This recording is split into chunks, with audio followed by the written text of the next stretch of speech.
శ్రీమాత్రే నమ. జయ గురు దత్తాత్రేయ నమ.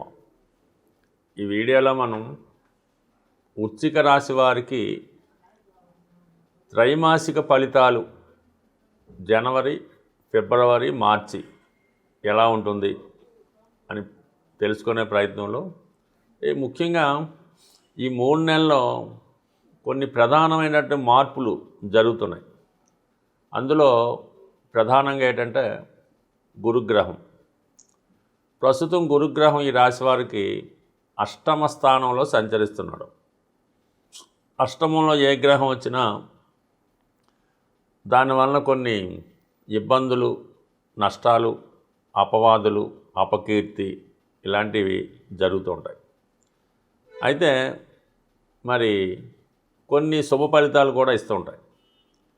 ధనాధిపతిగా అష్టమ స్థానంలో ధనకారకుడైనటువంటి గురువు ఆకస్మిక ధనలాభాన్ని ఇవ్వడం జరుగుతూ ఉంటుంది. అలాగే పిల్లల విషయంలో కానీ, పెళ్లి విషయంలో కానీ సడన్గా కొన్ని అనుకూల ఫలితాలు మీకు రావడం జరుగుతూ ఉంటుంది.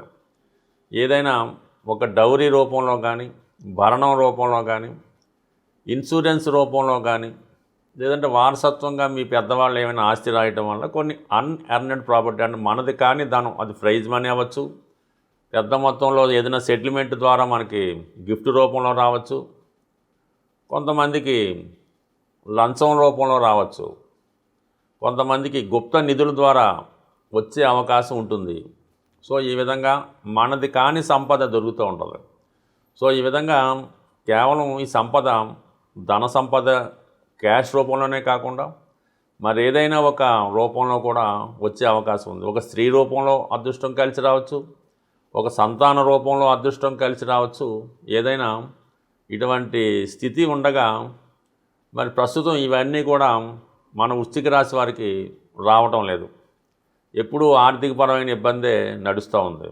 అంటే కారణం ఏంటంటే ప్రస్తుతం అష్టమ స్థానంలో ఉన్నటువంటి గురువు వక్రగమనం పొందాడు.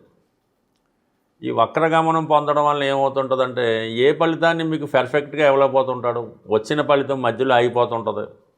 ఈ విధంగా ఉంటూ ఇబ్బంది పడుతున్నారు. అటువంటి గురువు ఈ మార్చి 14వ తారీఖున రుజుమార్గంలోకి రావడం జరుగుతుంది. ఎప్పుడైతే గురువు డైరెక్ట్గా వచ్చాడో ఇప్పుడు మనకు అనుకున్న ఫలితాలు వారికి అర్హత ఉంటే, వారి జన్మజాతకంలో రాసి ఉంటే కంప్లీట్గా మీకు ఏదో ఒక ధనయోగం, అదృష్టయోగం అన్నది రావడం జరుగుతూ ఉంది. ముఖ్యంగా 2 విషయాలు, కుటుంబ విషయాలు, ఆర్థిక విషయాలు, సంతాన విషయాల్లో అద్భుతాలు జరుగుతాయి.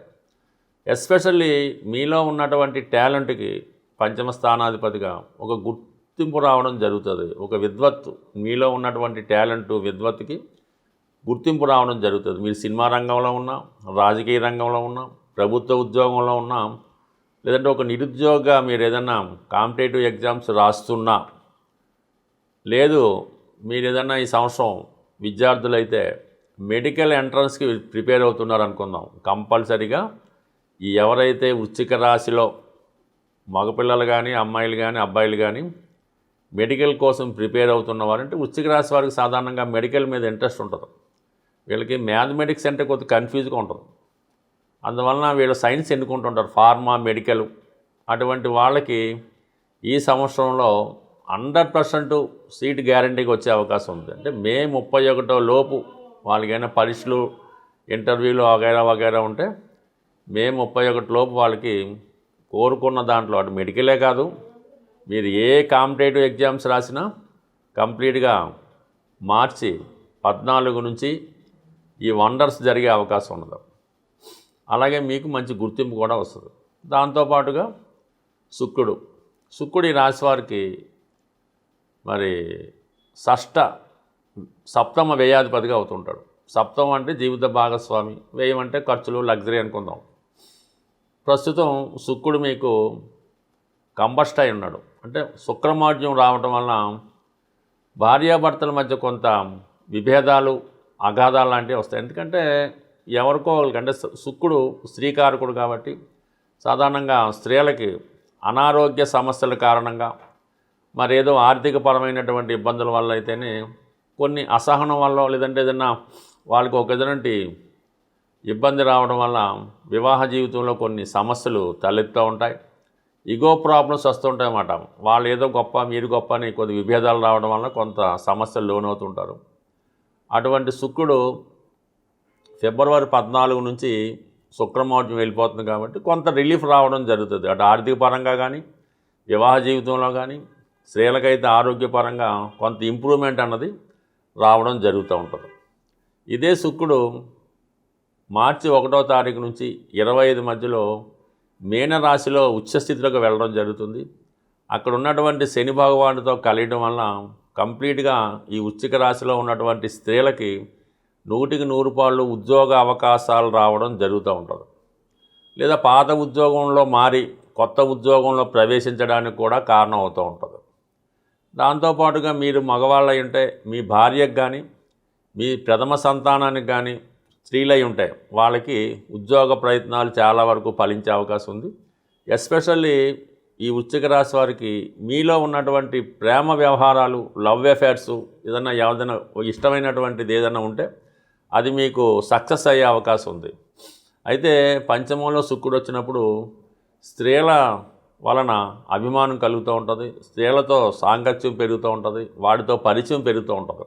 అయితే స్త్రీలకు కూడా ఇది ఆటోమేటిక్గా ఆపోజిట్గా జరిగే అవకాశం ఉంది. కాబట్టి చాలా వరకు మీలో ఒక కొత్త భావాలు ఆలోచనలు రావడం జరుగుతుంటుంది. ఏదో ఒక కొత్త పరిచయం ఈ రాశి వారికి ఈ సంవత్సరంలో అంటే ఈ మార్చి నెలలో ఏర్పడే అవకాశం ఉంది. అది తర్వాత వివాహం కూడా దారితీసే అవకాశం ఉంటుంది. ఒక విధంగా చెప్పాలంటే ప్రేమించి పెళ్లి చేసుకునే వారికి, పెళ్లి చేసుకుని ప్రేమించుకునే వారికి కూడా ఇది చాలా వరకు మంచి సమయంగానే భావించవచ్చు. ఏదైనా మీ జన్మజాతకంలో ఉన్నటువంటి గ్రహాలు గోచారరీత్యా ఇబ్బంది పెడుతున్నటువంటి గ్రహాలు ఏవైనా మీకు అనుకూలంగా మారాలి అంటే, ఆ గ్రహాలు మీకు మంచి ఫలితాలు ఇవ్వాలి అంటే మీరు నివసిస్తున్నటువంటి గృహంలో వాస్తు కూడా పర్ఫెక్ట్గా ఉండవలసి ఉంటుంది. మీ గృహంలో ఉన్నటువంటి 8 దిక్కులపైన ఈ నవగ్రహాల ప్రభావం అన్నది ఉండడం జరుగుతూ ఉంటుంది. అది వరుసగా మనం చెప్పుకుంటే తూర్పు వైపు అనుకూలంగా లేకపోతే, వాస్తు దోషాలుంటే రవి యొక్క ప్రభావం వల్ల ఇబ్బందులు కలుగుతూ ఉంటాయన్నమాట. అనారోగ్య సమస్యలు, యజమాని సరైనటువంటి క్రమశిక్షణలో లేకపోవడం, ఆర్థిక పరమైన ఇబ్బందులు, నిరుద్యోగాలు వస్తుంటాయి. దాని తర్వాత ఆగ్నేయ దిక్కులో ఇబ్బంది వల్ల అక్కడ ఏమైనా నూతులు, గోతులు, టాయిలెట్లు వగైరా ఉంటాయి. స్త్రీలకి అనారోగ్య సమస్యలు, సంతానానికి వివాహం జరగకపోవడం, వివాహం అయినా కూడా భర్తతో విభేదాల వల్ల పుట్టింట్లోనే ఉండడం జరుగుతూ ఉంటుంది. విపరీతమైనటువంటి ఖర్చులు పెరుగుతూ ఉంటాయి. ఆ కుటుంబంలో పిల్లలు పెద్దవాళ్ళని ఎదిరిస్తూ ఉంటారు. ఇక దక్షిణ వైపు ప్రభావం ఉంటే కోర్టు సమస్యలు, బయట వారితో తగువులు, నిరుద్యోగ సమస్యలు, శుభకార్యాలు వాయిదా పడడం జరుగుతూ ఉంటుంది. అంటే దక్షిణ దిక్కు కుజుడు అధిపతి, కుజుడు బలహీనంగా అవుతాడనమాట. దక్షిణం పాడైతే కుజుడు ఇలా వ్యతిరేక ప్రభావం ఇవ్వడం వల్ల ఇంట్లో ఒకరికొకరు పడకపోవడం, ఆస్తి తాగాదాలు జరుగుతుంటాయి. ఇక నైరుతి అన్నది ఇంపార్టెంటు. నైరుతి ప్రభావం రాహు మీద చూపిస్తూ ఉంటుంది. నైరుతిలో గొయ్యలున్నా, సరిగ్గా పర్ఫెక్ట్గా లేకపోయినా, టాయిలెట్లున్నా యజమానికి మూర్ఖత్వం ఎక్కువగా ఉంటుంది. ఎవడి మాట వినడం, మోకాళ్ళ నొప్పులతో బాధపడుతూ ఉంటాడు. ఆర్థిక సమస్యల వల్ల ఆ పిల్లల్ని కంట్రోల్ చేయలేకపోతుంటాడు. ఇంట్లో ఆడపిల్లలకు కానీ మగపిల్లలకు కానీ ధనం లేకపోవడం వల్ల వివాహం వాయిదా పడుతుంటుంది. ఏదో ఒక వ్యసనానికి ఆ యజమాని బలహీనపడుతుంటాడు. ఇక పడమర దిక్కు ప్రభావం, పడమర దిక్కు సరిగ్గా లేకపోతే శని విజృంభిస్తూ ఉంటాడు. అంటే ఆ ఇంట్లో అందరికీ అనారోగ్యాలు, పని లేకుండా ఇంట్లోనే కూర్చోవడం, వ్యసనాలు కలుగుతూ ఉంటాయి. మనీ సేవింగ్స్ అన్నది ఉండదన్నమాట. వచ్చింటే ఖర్చు అయిపోతుంది. ఇక వాయువు దిక్కు ప్రభావం వల్ల చంద్రుడు ఎఫెక్ట్ అవుతూ ఉంటాడు. లవ్ అఫేర్సు, అక్రమ సంబంధాలు, జోదం, బెట్టింగ్లో ధనం పోగొట్టుకోవడం జరుగుతూ ఉంటుంది. ఇక ఉత్తరం అనుకూలంగా లేకపోతే బుధగ్రహం ఇబ్బంది పడతాడనమాట. నిరుద్యోగ సమస్యలు, వ్యాపారంలో నష్టం, అలాగే చదువు సరిగ్గా రాకపోవడం, సబ్జెక్టులు ఉండిపోవడం, పిల్లల మాట వినకపోవడం, సరిగ్గా వాళ్ళు చదవలేకపోవడం, చదువుకున్న పాస్ అవ్వకపోవడం, ఇటువంటి ఇబ్బందులు కలుగుతూ ఉంటాయి. ఇక ఈశాన్యం ప్రభావం వల్ల దైవభక్తి లోపించడం, అనాచార కార్యక్రమాలు, ఆ కుటుంబంలో మగపిల్లలు ప్రయోజకులైతే దూరంగా ఇల్లు వదిలి వెళ్ళిపోవడం, ఇంటి వారితో సరైన సంబంధాలు లేకపోవడం, కుటుంబం గురించి పట్టించుకోకపోవడం, దైవభక్తి లేకపోవడం, ఇవన్నీ కలుగుతూ ఉంటాయి. మరి ఈశాన్య ప్రభావం అటు కేతువు అటు గురువు మీద రావడం జరుగుతుంటుంది. అలాగే సంతానం కూడా కలగకుండా దంపతులు ఇబ్బంది పడుతూ ఉంటారు. అందువలన మీ జాతకం సరిగ్గా ఉన్నా, ఆ గ్రహాలు కరెక్ట్గా ఉన్నా, అవి మంచి ఫలితాలు ఇవ్వాలంటే మీరు నివసిస్తున్నటువంటి గృహం కూడా పర్ఫెక్ట్గా ఉంటే ఆ ఫలితాలు మీకు తొందరగా రావడం జరుగుతూ ఉంటుంది. బట్ ఏదైనా ప్రతిదానికి ఒక పరిష్కారం ఉంటుంది. సరిగ్గా జాతకాన్ని పరిశీలించి, గృహాన్ని కూడా పరిశీలించి పర్ఫెక్ట్గా దాన్ని సరి చేసుకుంటే ప్రతి సమస్య తొందరగానే ఇంచుమించుగా ఒక 2 నెలలు 3 నెలల్లోనే పరిష్కారం అవడం జరుగుతూ ఉంటుంది. స్వస్తి.